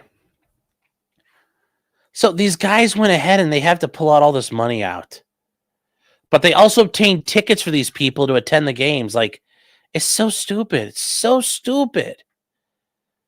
In advance of the June 27th game, which we're still talking about here, They placed wagers for $18,000 that this would be a ball. And subject, they said that pitch 2 was a ball, leading the payout of nearly $37,000. And this is the one that, it's way outside the strike zone. So look, yeah, you're not going to. I mean, it just more and more and more. And look, it hits, goes boop, and then it goes boom, bounced over. And it says in June 2025, they won at least $60,000. So what did this lead us to, guys? Well, our good and old reliable wire fraud.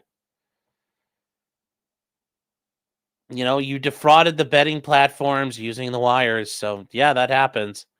Honest services wire fraud conspiracy. That's a little different here.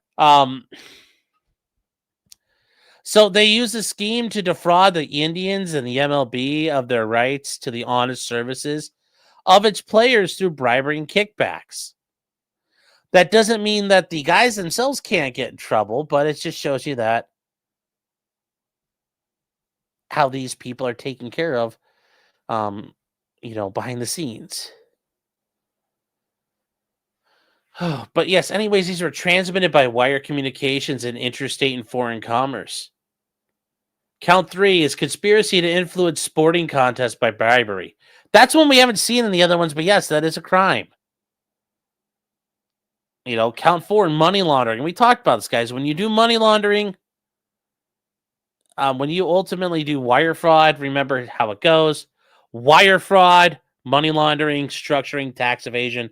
All 4 of those kind of go hand in hand because you're going to do something with it. Yes. The wires are inside the computer. Oh.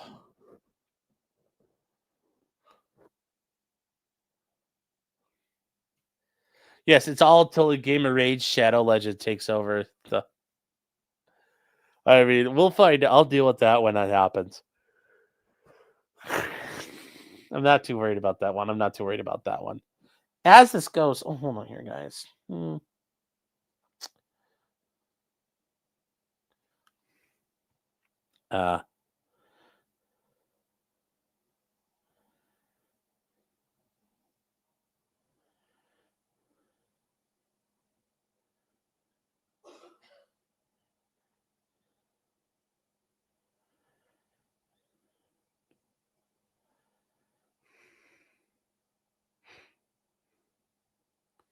Okay, sorry, guys. Worski's wired on G Fuel, yes. But yeah, just notice it keeps going and going and going here. But the money laundering, it's clear. They took money out, and we saw that. They went into the bank and pulled out money. And yes, the criminal forfeitures to all this stuff here, it's like, these guys are, they did all this, and now they're looking at felonies. They're going to get deported. And everything's going to destroy them. Everything destroys them. So why would they do this? All for a couple of shekels. And the funny thing is, the MLB, the minimum salary in Major League Baseball, you guys know how much it is? You know how much the minimum salary is in 2025 for a player? 0 years of Major League service time. Do you guys know how much it is? I'll tell you. I'll show you. The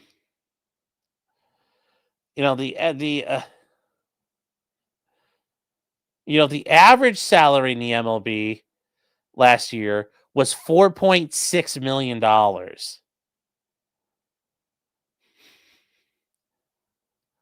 But the minimum salary for a brand new guy, $760,000. I think I can make $760,000 work. I think I can make $760,000 work. Don't you? Don't you, chat? Yeah, and these guys are out there fucking around.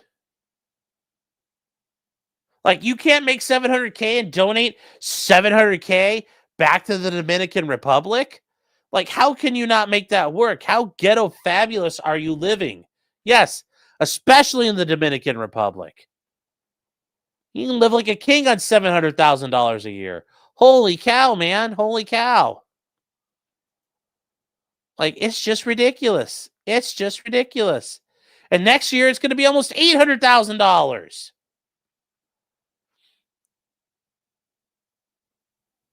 Yeah, Johan is saying they only make that 760 is for a couple months of work. Although, to be fair, they're working at spring training, and even in their off season, they still have to work. But yes, it's not bad. It's not a bad job. People kill to do this job. But it's so funny. This is how Cleveland Indians guys would commit a fucking, betting scam. They would get caught texting in the middle of the fucking game because they're idiots. So, makes sense, I guess, for the Indians. Makes sense, I guess, for the Indians. So, makes sense for the Indians. So.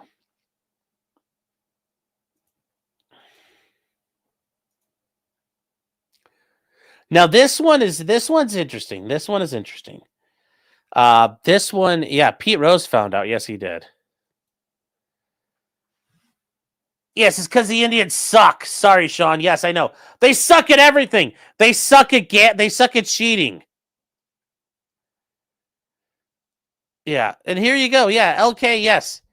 Ortiz is in the league minimum at 2025. And because De La Cruz made $4.9 million. And he had a 5-year contract in 2024. And he was going to make $6.4 million next year. With the team option for $10 million in 27 and 28.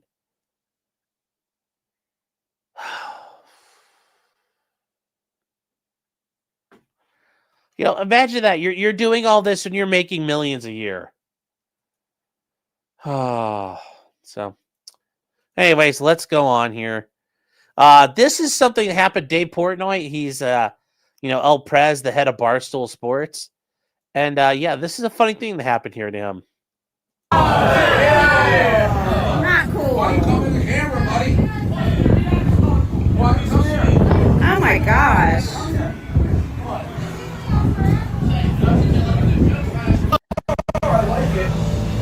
Hey, fuck the Jews! Fuck you, Dave Portnoy. So you heard that. Guy said, fuck the Jews! Dave Portnoy, fuck you. Dave Portnoy is Jewish, and people heckle the shit out of him for it. Not cool. Why you come in the camera, buddy? Why you come here? Oh my gosh.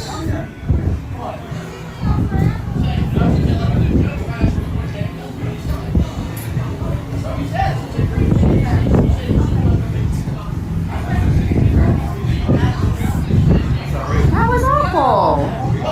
Hey, fuck you, pussy! Fuck you! Go away. Bitch! Fuck you! Hey. So what did you hear, guys? At some point you'll hear some pennies clicking around. Hey, fuck the Jews! Fuck you, Dave! If you guys hear that little noise, that's some pennies hitting the ground. Guy said, fuck the Jews! Fuck you, Dave Portnoy! And went like, pooh, and took his pennies and like salt bait him all over the ground. Salt bait him all over the ground. And yes, as this happened, the guy got arrested. And he is the guy's name is Patrick McClintock, was arrested after yelling, fuck the Jews! As Dave Portnoy was doing his one bite, that's his pizza reviewing thing that he does all the time. Now, it wasn't just for that, though, because he threw pennies. None of the pennies hit Dave Portnoy. Dave Portnoy's not been charged with anything. Basically, he just said a lot of mean shit, and everybody started crying to the police. Like, is this really a valid exercise of our laws? And it's like, I don't know. I'm not sure it is. Not sure it is. He's a mechanical engineering major at Mississippi State University, which I didn't know you could do both those. I didn't know you could do that major at Mississippi State. I'm surprised it's not like just like making corn pone at Mississippi State, but hey, good for them. Good for them. But yes, I don't see how this is it's hate, like this idea of like, yes, it was racial epithets, but it's speech. Like you gotta fucking let it go. This guy got arrested though. This guy got arrested for all kinds of shit. And it's like, why are we doing this? Why are we doing this? I don't understand it. I don't understand it. But anyways, this guy withdrew from the thing there, and yes, he claims he was hit with a misdemeanor charge disturbing the peace, which I don't know how it's.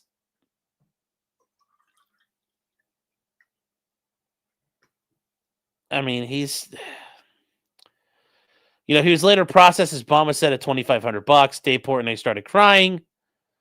And, the guy says, like, why don't you come into the camera, buddy? He tried to, but there was that big fat guy in blue who is his, like, security guard, like, shoved him out of there. But yes, now, Dave Portnoy was crying. He's like, I have to deal with the heckin' anti-Semitism every day. Yes, he threw pennies on the ground. Yep. Yeah, Dave has a new bodyguard, a new security team to Charlie Kirk. Well, yeah, there you go. And yes, and to hear Dave Portnoy talk about it, this is hilarious listening to him on one of his shows, freaking the fuck out about it. This is actually pretty good here, you guys. Here you go. Kirk, if you just want me to kick him out, not mention it, not care that this kid Not at is all. anti-Semitic, Not at all. shut Not at all. up. If you just want me to ignore it, Don't tell me to shut up. Don't tell me. shut the fuck up, you bald fuck. Okay, go ahead. How's that? Oh, it's kill. I'll never recover from that, Dave. Go ahead, continue. I'll never recover. Well, you're the one who big boss man, don't tell. I'll tell you, you work for me. Okay, go ahead, You continue. little bitch, you work for Continue. me. Sure, you bet. For now, Oh, you continue. don't? For now, quit. I don't Well, care. I'll is see this 500 grand. is this show or not a show? Like, is it a show or not a show? Like, we can't have a conversation? You're an idiot. Okay, continue. You're Go ahead. literally saying people should be allowed to make Jew jokes, say whatever they want right fucking now. That's Yes, what I think you're people saying. should be allowed to make jokes. So how many motherfucking Jokes! Jews Yes, have to be jokes! killed before you stop? Hey, Kirk, if you just want me to kick him out, not mention it, not care that this kid Not at is all. anti-Semitic, Not at all. shut Not at all. up. If you just want me to ignore it, Don't tell me to shut up. Don't tell me. shut the fuck up, you bald fuck. Okay, go ahead. There you go. There you go. Yes, I was very injured. Yes, it's like, for being a guy who's like rough and tumble and hard, like he acts like he's a hard scrabble guy from Boston and from the East Coast, and he don't take no shit from nobody. He got a big old floppy puss. Big old floppy puss. Yeah, it's just, the crack Amico edit goes hard right here. Yes. No. On positive note, though, the fundraiser for Mr. McClintock, he's raised $36,000. That's some good news there. But this is just, ask Blind Mike about Portnoy. Okay. But yeah, it's just ridiculous. This fucking whining and crying and getting this guy charged with multiple crimes here. Like, no, he shouldn't have been. He shouldn't have been charged like that. And you see these things from the Starkville Police Department. And you guys don't know Starkville or Stark Vegas, depending on how you do it. He says, every person has the right to feel safe and respected in our community. No, you don't have the right to feel that way or to feel respected. You don't have it. You don't have that right. I don't think you understand what that means. So,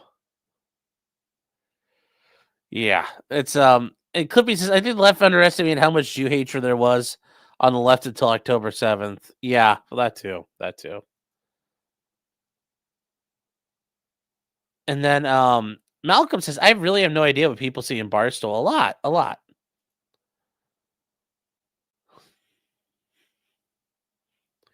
So yeah, this is he's not rough and tumble.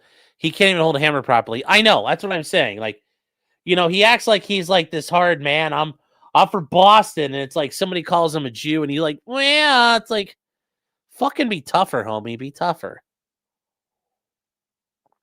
This fat guy in Ohio who doesn't do anything is tougher than you in that regard. This guy just sits there and fucking cries, like, every time.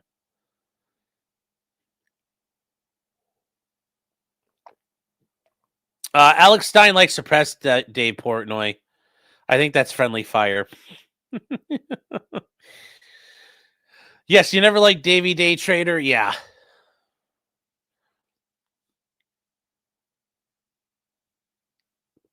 Okay, I'm not doing that one, Sleazy, but that's a very good question. Yes, they cry out as they strike you, yes. Oh. Did Dave Portnoy get that Arby's roast beef? No, not this time. Actually, hold on. No. Yeah, you beef than a Jew. Okay. Well. Alex Stein has balls of steel for what he's exposed himself to. Yeah, well, I do like Alex Stein, especially like his little wailing wall picture that he had, and he was, oh, who was that? He was making that was on his show, one of the last shows he had. Like, let's go to the wailing wall, and I was like, so funny.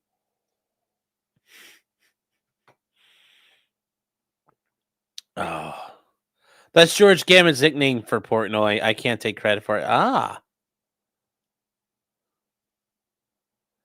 so I got what a beef and cheddar stuck in my beard. Oh, be nice. I could eat that right now, but no, I do not. No, I do not. All right, guys. So that is that's it. We are all caught up for tonight. I told you guys this is gonna be short. I got some stuff. I got a big day tomorrow. Big day for some big support. So we're gonna get that here. We gotta catch up on some comments though. So we'll do that first. Fair Frozen 55 says, aren't there tons of corporate positions that require to be barred, but not to go into court? Generally, no. I mean, if there's, it's just you're required to have, a law degree and be a practicing attorney. There aren't a ton of those, but there are places. But there's a lot of people who have a JD and they don't practice law. Nick, jokes aside, like there's a lot of people who don't. Amateur Iconoclast for $2 says, at least they didn't die in a boating accident. Yes.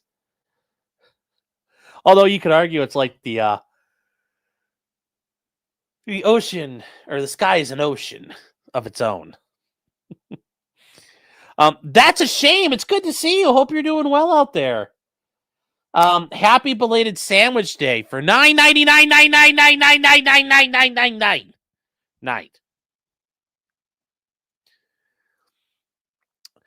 The Razor's Edge says, how can they have access to their phones during the game? I'm assuming they put it in their pocket and then pull it out and boop, boop, boop, boop, boop. In high school, they were in our lockers and God have mercy on your soul if it went off in the hallway. Yeah, when I was in school, you had like one of those like kind of brick phone, like it was like the open faced phones with a green screen. So texting really wasn't worth shit on that. So obscure crime. Good to see you guys. Ron and Tony saying, cheating for bookies has been going on since the first sporting event. I agree. Nothing new here. Barry McOxener for $1.01. Thank you, Barry. Malcolm says, I have no idea. I really have no idea what people see in Barstool. I mean, like at times, I don't know. It kind of makes you feel like you're in college still.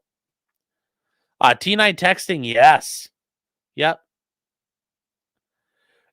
Oh, I remember those days. You guys had pagers in high school? Wow. The people I know with pagers are anymore are doctors. Kia Pat says, why would I want to be in college again? Well, for some people, they enjoyed it. But I don't know. Like I said, it's weird there. So what's it to be? Dave Portnoy and a pizza? Pizzas don't scream in an oven. Oh, you shouldn't make those jokes. My uncle was in the Holocaust. He died at Treblinka. He fell out of the tower. They had a free pager service in the late 90s. Really? You had a Motorola Razor? Yeah, but those Razors weren't the cool thing. Like there were shittier phones than that. That was like a good basic phone. It's like a good basic phone. The Razor V3 was bad. Yeah. That was one of the better phones out there. There were a couple of them. Like I remember the LG little flip phones. Those were pretty cool. And then I remember like the black phones were like the battery, like you'd flip it, you'd have it closed, and the battery actually was like on the lid. So the part you'd open up and talk to, the top had the battery on it. There were some fucking weird designs back in the day. So, do they still make Blackberries? I don't think so. So, let's see here. You had German Americans who moved to America in the late 40s. Oh, yeah. Well, hey, you know, where'd they come from? Do you ever ask? Sean is showing his age with the classic tower move. Well, hey. My cat's name Carrot says, "Oh my God, I love college. It's one of the best times of my life. And I was broke as hell and working 2 jobs." I mean, yeah, I had a lot of fun in college. I had a lot of good memories, but that's good enough. I'm like ready to move on. I got stuff to do. So, you know, and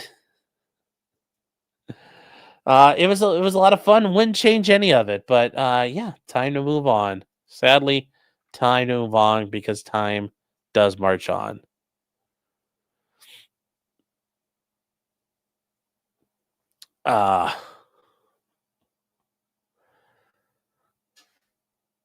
Let me see here. What is that? What are we getting? There's a lot of talking.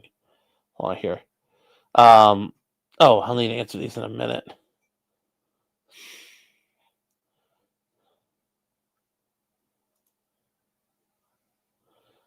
So, let me see here. It's weird being on the other side of the college aisle now. Yeah, well, yeah, that's a thing. That's a thing. So, the small flip phone on the back of the screen is a Motorola StarTAC 30. That's what my mom and dad had. Those were so cool. Because that was like the closest thing to the, you know, like the Matrix phone where it was like chunk and it would shoot out the bottom. That would be cool. The end is near. Beware. It says, "Damn, who ungraded me? I was doing just fine being a gray." Hey, I threw out 10 subs earlier tonight. So I wanted to make that happen. So, you gotta love the StarTACs, yeah. So, all right, guys. Well, there we go. You know, I thought we'd do an hour and a half. We're just under 2 hours. Still good with that. Still happy with that. Thank you guys for all being here tonight. I appreciate it. Yeah, sorry. I don't know. I thought this was a good show tonight. I hope you guys enjoyed it. Sorry, I'm kind of like, I probably maybe like my mind somewhere else. It is. Got a lot on my mind. Got a lot to get done. So, yeah, with that said, tomorrow night we will be back at it. We'll have some time.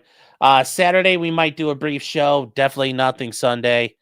And then, yeah, by Monday we'll be back. By the end of the day, Monday we'll be back done with everything we're dealing with. And Friday night, I don't know what we'll do. I'm thinking about Destiny, but the thing is, all the stuff in Destiny is kind of unfolding. And the biggest thing is Destiny's made a bunch of claims. But Rose has not been deposed yet. And Pixie hasn't been deposed. And Destiny hasn't been deposed. And Destiny said a lot of stuff where you're like, I don't know about the math on that one, homie. But Russell Greer, a bunch of stuff is coming back up with Russell Greer. So I'm not sure what we're going to do at that point. We'll figure something out. Let's see here. Good luck. Thank you. I appreciate it. Hopefully your day tomorrow goes as well as possible. Well, here's the thing. It really can't turn into a disaster. It should be pretty calm, but there's a lot of stuff that's got to get done. And then it was a good show. You liked it? Well, good. Keep us tart updated. I will. So with that said, chat, I will see you guys tomorrow. And remember, until next time, just because you did it does not mean you're guilty. Especially all of you. But don't go texting if you're going to commit crimes, do not text them out. Remember, guys, this thing is a tattle machine. It's a tattle machine. Might we have a Trump dismissal celebration tomorrow? We might. We might. Yes, maybe Hassan gets jailed by the Chinese. Maybe. Fingers crossed, chat. Fingers crossed that Hassan goes to prison in China. That'd be bait. That'd be based. That'd be based. Unless you viewed a felony and didn't report it, yes. Which I still think is wrong and unconstitutional. So, what if you did it and you're guilty? Well, you're still not guilty in my book. That's all that matters. Your mother and I still love you. So, good night, chat. Take care, and I will see you guys later. Remember, we did locals beforehand, so no locals tonight, and I will see you guys later. Good night, chat. Take care.